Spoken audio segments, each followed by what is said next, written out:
This piece was an especially heartfelt process for me, having to deal with a father who's lost everything, including his home, due to a crack cocaine addiction. I know all too well how the homeless are treated and overlooked. I'm Tanya Gray. Let us not forget the still forgotten. The faces that we see on the streets with all their earthly possessions should remind us all of the challenges we face in our everyday lives. Tell me a little bit about your story and how you actually ended up here. Well, the house that I was staying in, the landlord refused to fix anything. And since he didn't fix anything, I haven't found me anything else. And so this is how I ended up here. I was in Kemper County, and the place that I was staying in, they wanted it back from me and my kids, and I was staying by my mom too.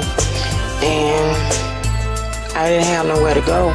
But my kids were grown though, but still, I wanted to stay there. They were home. My story goes back almost 3 years. I was in a better situation for 15 years of my life. I decided to get out. And when I did, I went to my family. And as we think our family is our best tools. But if they don't have God in their life and you don't have God in your life, a lot of things can't work. Family could sometimes turn out to be your worst enemy, and in my case, that's what it was. My most memorable one is a lady had 7 children. She lived here, and someone donated a van to Stew Pot, and we went next door, a co-worker of mine, and we just let them know that we had a mom here who needed to get those kids back and forth to school, and she needed that vehicle, and just the joy that was on her face when they presented her with the keys. You know, it was just so heartfelt. Words just can't even describe it. The homeless, our mothers, our fathers, our brothers and sisters. The reasons for their hardships are varied, just as the faces that are scattered throughout our communities. The stories of loss and addiction, misfortune and heartache are trumped by stories of faith and love, unity and community, determination and understanding, hope and victory. Matt's House is an emergency shelter, but the only emergency shelter in Jackson for women and children.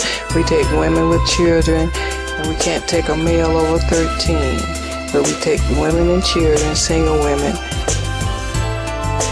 Word to mouth is the best way to get employment for women that's in shelters.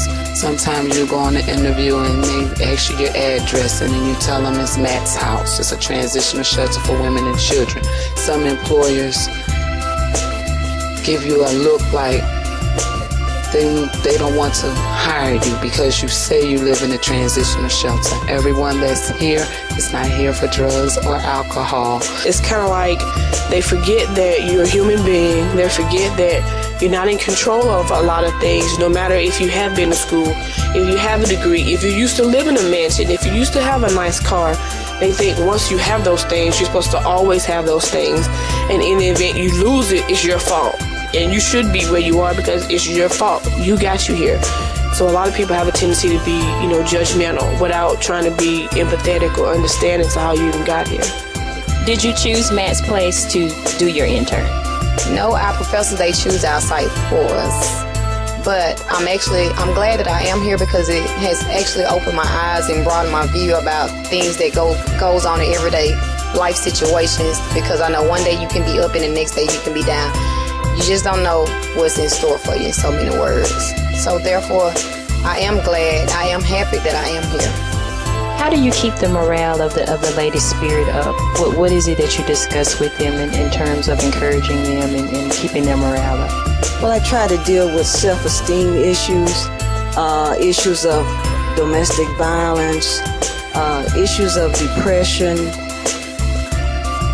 What's most important is that we begin to understand the great value that God has placed on the inside of us. He made us in His image, and He's faithful and filled us with faith. And we have to somewhere down the line, a lot of times we lose contact with that.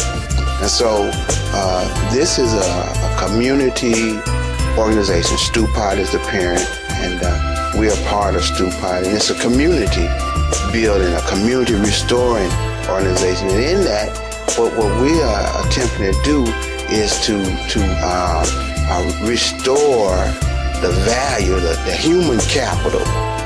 Because the most valuable thing that we have in our community is people.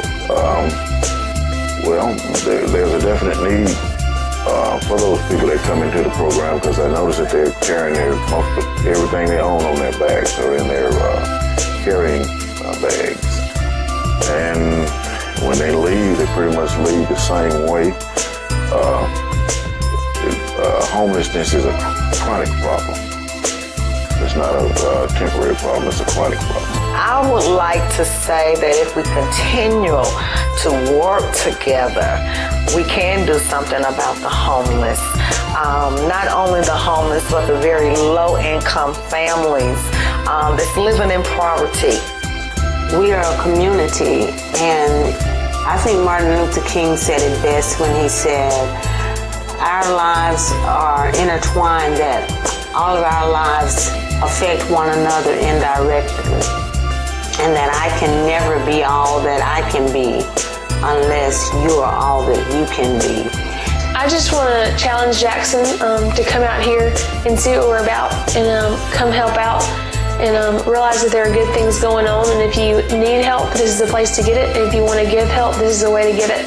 It's been 25 years ago since Stupai started in a service station that's across the street over there, feeding noon meals to homeless people.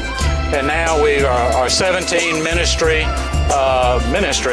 that is assistant to the people in the neighborhood and also the homeless in Jackson. We have so many days we honor and celebrate in this great land of ours. It would be wonderful if we could have more days like this one. I'm Tanya Gray. Let us not forget the still forgotten.